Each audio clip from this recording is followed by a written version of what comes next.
Rick Horrow with Kevin Lewis. Oh, that's Bringing Down the House. Yeah. Right. No, with Ben Campbell. Oh, that's 21. So obviously, Jeff Ma, many times emulated, probably never duplicated. Right. So how do you feel being a movie hero? It was a fun experience. I don't know if I'm necessarily a movie hero, but certainly having the movie made about the sort of things that we did in Vegas was fun, and it's kind of fun to have your story told on the big screen. On the theory that not every Reuters high demographic listener understands what I meant by that opening, right. Talk a little bit about that. Yeah, so I was, the guy by the name of Ben Mesrick wrote the book Bring Down the House, and it was about the MIT blackjack team, and sort of I was one of the central figures in that book. It's all about how we use math to beat the casinos by counting cards, by taking advantage of the fact that blackjack is a game with a memory, meaning what you see impacts what you're going to see. So if you track the cards as they come out, you can basically figure out what your odds are going to be going forward, and you can bet more when your odds are in your favor and bet less when they're not in your favor. Eventually the book got turned into a movie called 21, which Kevin Spacey was in, and I actually played a small starring role in. And the main central character, Ben Campbell, as you mentioned, was sort of based off of the experiences that I had. Were you a de facto consultant in addition to an on-screen star? I did spend some time on the set and helped talk through a few of the scenes early on when the script was being written by a guy named Peter Steinfeld. I actually helped out with it and gave him some ideas and inspiration, I think. Is Kevin Spacey a better blackjack player now because of the movie? I don't know. I mean, we had some fun times with the cast, more Kate Bosworth and those types of people. We took them out and taught them how to play. Interesting concept, obviously. And are you allowed in Vegas casinos? No, I'm not allowed to play. Well, I'm allowed in the casinos. I'm just not allowed to play blackjack anywhere. Yeah. Wow, what fun is that? So obviously you morphed into just one more question about the MIT blackjack team. Will blackjack ever be a D1 athletic sport, do you think? No, I mean, it's not like we wore varsity jackets around or anything like that. It was a team only in name. Well, and only in success, probably pretty much too. Director of Business Insights for Twitter is what I really want to talk about as well. Obviously, the story of Twitter defies traditional analysis and is incredible. So where's it been, and in general, where are you helping it go? Yeah, so Twitter acquired my company 10xer about a year ago, and since I've been working there for the last year, my role as Director of Business Insights is basically running a group of really smart data scientists to try to understand Twitter and how it's growing and how we can keep it growing or continue solving some of the problems that the company faces using data at the core and helping the company make really good data-driven decisions on the strategy level. Can you tell historically the culture of the founders obviously permeates, and when you were acquired as well? Is there a pressure to kind of be one step ahead of the Facebook, Snapchat curve? Do you have this mentality that you're kind of the thought leaders in the space? I think that generally in Silicon Valley, like anyone that works in a situation like Twitter or startups, we're always trying to figure out where things are going, and we're always trying to grow. I mean, a company like Twitter, we need to continue growing both revenue and users. And so we're always trying to understand what are trends and what are things. And Twitter's a phenomenon. I mean, people, with 300 million users that use it, it's a phenomenon. Where does it go? That's too simple a question. But 5 years from now, for example, where do you envision Twitter to be?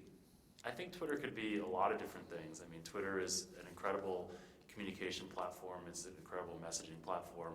And the idea of a lot of things that are Twitter, the fact that it's very real time, it's also very public. I think it'll continue to be a great place for people to, express their opinions and really be a part of society and the fabric of society. Is this a zero-sum game relative to free time consumption in that we understand sports, that's we're here for conference, but it's reality TV and sports will be safe, but the whole on-demand world cannibalizes people's time relative to how they could be otherwise spending it. So is the expansion of Twitter a threat to traditional TV or traditional media? Where do you see that playing out? I mean, I think the media landscape is changing, and I think it's always going to be changing. 20 years ago, or 30 years ago or whatever, when ESPN started becoming successful, it was because of a new platform, cable, and that was what happened. And so at every level, Yahoo Sports has become incredibly successful because of the internet. And then you have other companies like Bleacher Report, which really has done well because of the internet, because of mobile and whatnot. So there's always going to be new media platforms that are going to change the media landscape.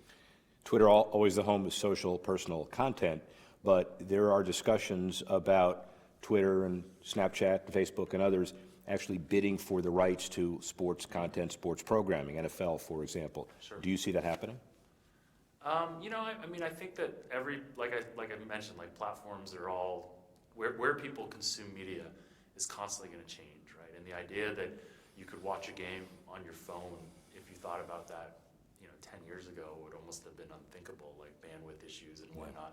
Certainly, all these social media companies are going to become big players in media at some level. You're clearly the no-brainer, clearly the smartest guy in this room, but the whole idea that lawyers are up all night billing clients astronomical amounts trying to identify the clarity in rights fees going forward, television, mobile, stadium, the blurring of the distinctions and the use and the leaning on mobile phones, there has to be some turbulence relative to rights fees down the road.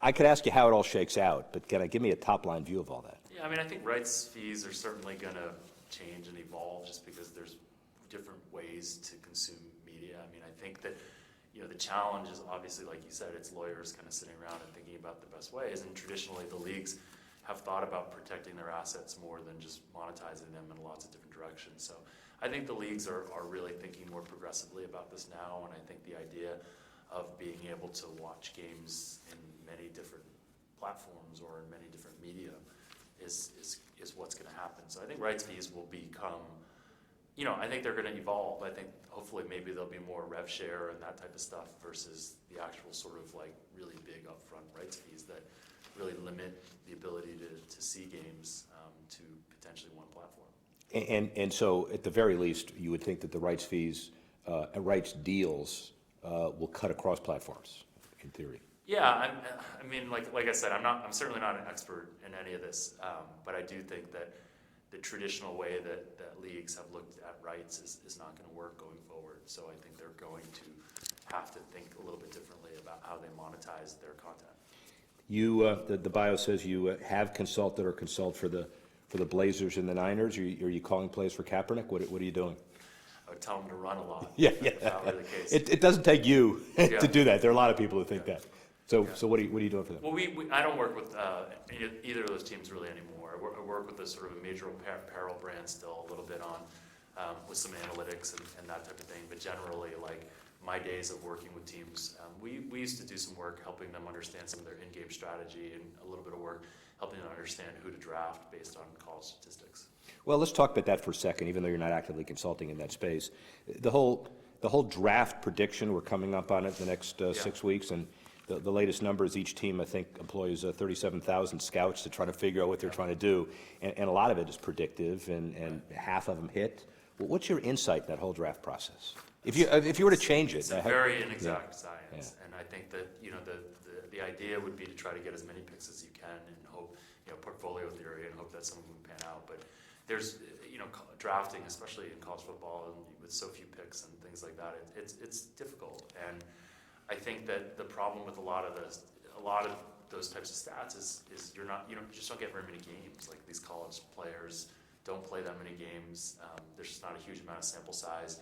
There's huge disparity in level of competition. It's just a very difficult thing to project out.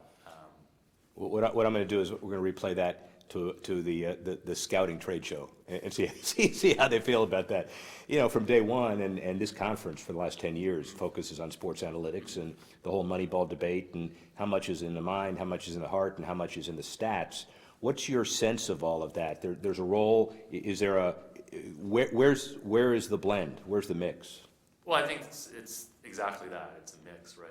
And what you're trying to do with this Moneyball or with the stats is you're just trying to put a framework around using data to make decisions. It's not necessarily like you can't measure heart or something like that. You can certainly try. You can try to measure how intelligent a player is.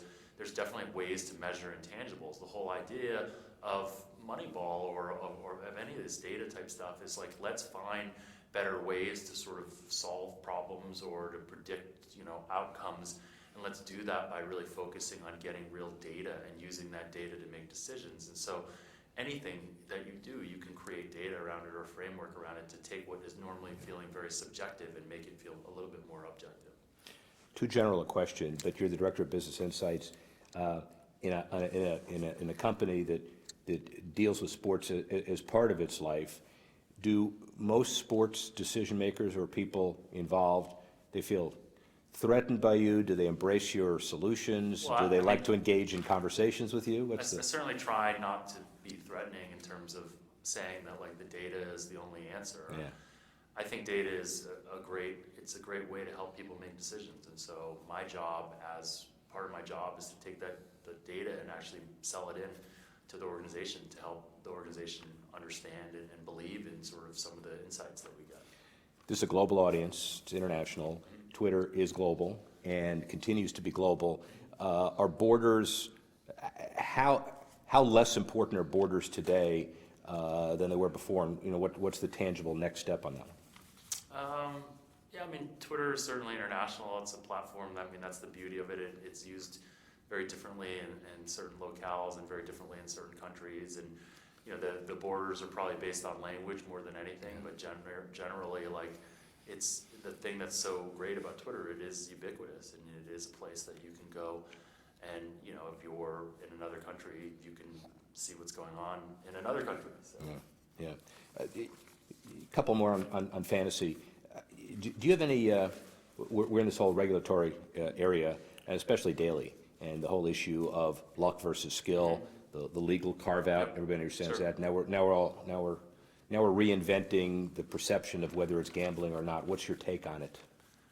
I think like it's a form. It depends, I guess, how you define gambling. Like if you're talking about the legal definition of gambling, that's like a very gray area. I don't want to have an argument with you about that. Right. In terms of like comparing it to betting on sports, I think it's very similar. I mean, I think that the general thought is that if it's a game of skill, quote unquote, it's not gambling. Like if you and I play chess together and we wager $10, that's not gambling because it's clearly a game of skill.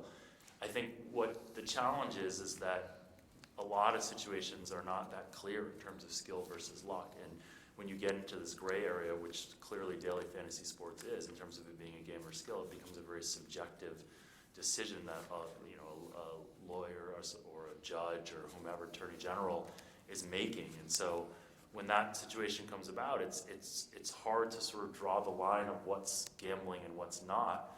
I would say let's just make it all legal and say gambling's legal and then call it a day. Or if it's really something that we believe should be illegal, let's make it all illegal and call it a day. I think if I were to play chess against you for money, I would just give you my ATM card early and just call it off. I think and would your be PIN number. and the security code. Thank you. Yeah, I appreciate that. Decouching, that's a devil term. You talk to owners all over sports, and the whole issue is how do you engage the fan so he gets off his couch and goes to the stadium versus the NBC and rights fee guys saying we want him to watch TV a little more. You transcend that, and your answer, I guess, is you deal with both and you enrich the experience. What's your take on the dynamic? How do you make sure the fan maximizes his experience in all of the different ways in sports? Yeah, it's a good question. I think that generally sports is, one of the last sort of TiVoable or un-DVR. Yeah. I mean, it's like live, and I think that it is a really important thing that the owners should be thinking about is the experience. I mean, like, why would I go to a game when I can sit on my couch with, beautiful HD television and be comfortable? And you're right, like that experience, certainly at Twitter, we think about the second screen experience, and we think about all the different things that you can do to interact with the game, whether it's, fantasy and that kind of thing. But yeah, I think that the actual game experience, the actual act of going, you've got to make it really easy. Parking's got to be easy, and getting there's got to be easy. The food's got to be good. The seats have got to be comfortable. You have to think about everything that is related to that game experience if you're an owner. And then finally, I guess, 5 years out, it's hard to do this, obviously, but give me some sense of where your industry is and where Twitter is in that space. In 5 years, my industry, meaning the data industry? Yeah, broadly defined. I think I'd like to see data people be really a fixture at the C-level at companies, because I think they are oftentimes some of the smartest people in the company, and they're equipped to help the company make really good decisions. So having those data type people at the C-suite or the C-level helping companies make decisions is really important.